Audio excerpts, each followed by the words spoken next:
Welcome to the Quantum to Cosmic YouTube channel with me, Ollie. Welcome back to this tutorial series on functions. This series is aimed at first year undergraduate university students or those who are just interested. Whether you just need a refresher on these topics or are learning them for the first time, you're in the right place. Today, we're continuing with partial differentiation, looking at what a total differential is and how it relates to partial differentials. So if you're ready to learn, then let's get into it. For a single variable function, f of x, we could say that a small change in f, which is delta f, is equal to f of x plus delta x, which is a small change in x, minus its original value, f of x. So this is some small increment, delta x. However, f of x plus delta x can be first order Taylor expanded, and we'll go on to Taylor expansions in a later video, but this can be shown that it's approximately equal to f of x plus df by dx times delta x. And there would be more times following that in a full Taylor expansion, but if we just take it to the first order, this is what is approximately equal. So now if we substitute in this f of x plus delta x into our first equation, we'll have that our small change in f is approximately equal to, so this f of x and this f of x cancel, and we're just left with df by dx times delta x.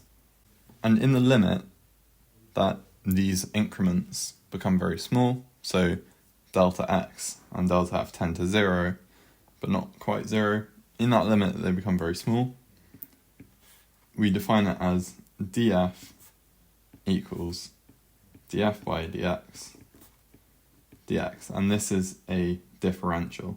These df and dx here are what is known as differentials. So now if we look at the same thing for a function with two variables, say our u of x and y, we can do a similar thing. If we change x to x plus delta x and y to y plus delta y, it will give us u going to u plus delta u. And therefore our delta u can be approximated again by a Taylor expansion by partial du by dx delta x plus partial du by dy delta y. And this is similar to our increment function that we have here. And again, in the limit of small delta x and delta y, we'll get our differential equation. So du equals partial du by dx plus partial du by dy dy. And this is our important equation for partial differentials, and this is known as the total differential. And as you can see, we have our partial differentials within this equation, and it relates to our total differential du. So before we move on to this example, I just want to talk about the different d's that we've used, because it's very important that you use the right one at the right time.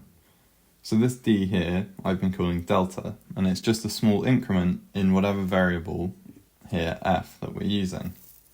And then the next one that we used is this d here, and this is our differential, and that's used for total differentials, like this equation down here.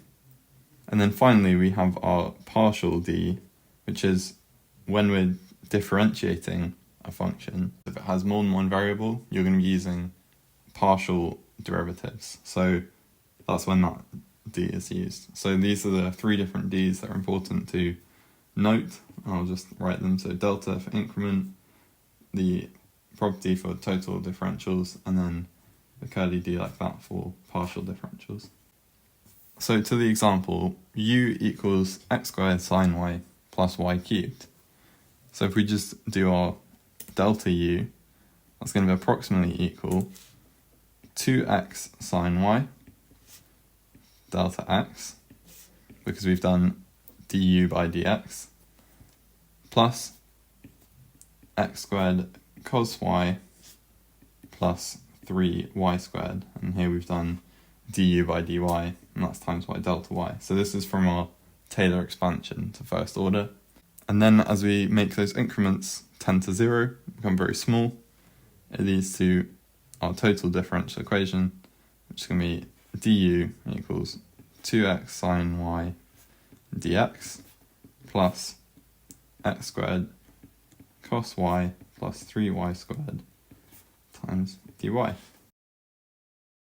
For the second example, we might consider the area of a rectangle. So initially, A equals just x times y.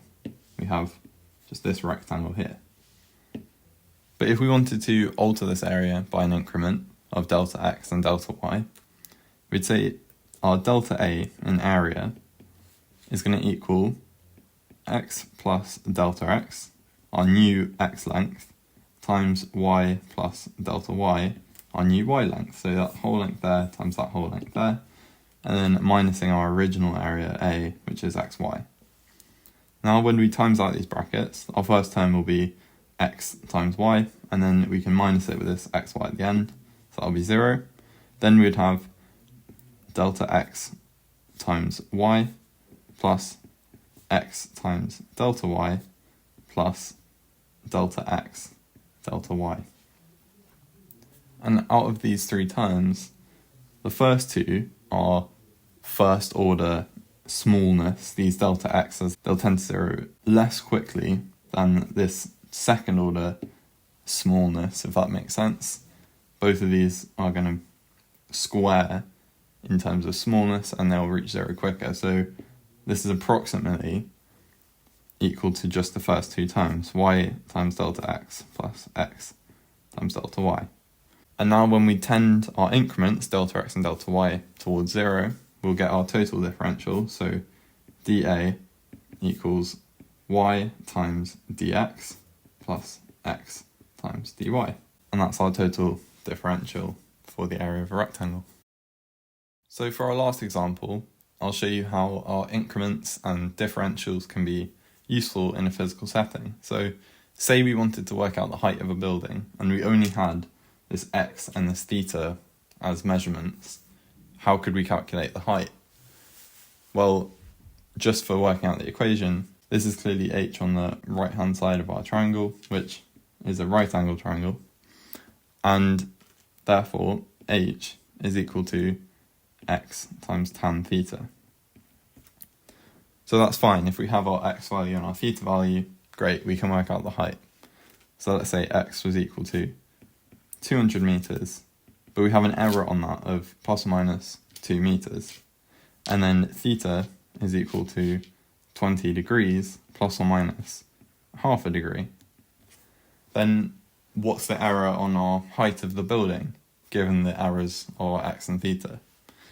And the way we would work that out is by using our increments. So delta h is approximately equal, using Taylor expansion to first order, to tan theta times delta x, and that tan theta is just dh by dx because h is a function of x and theta.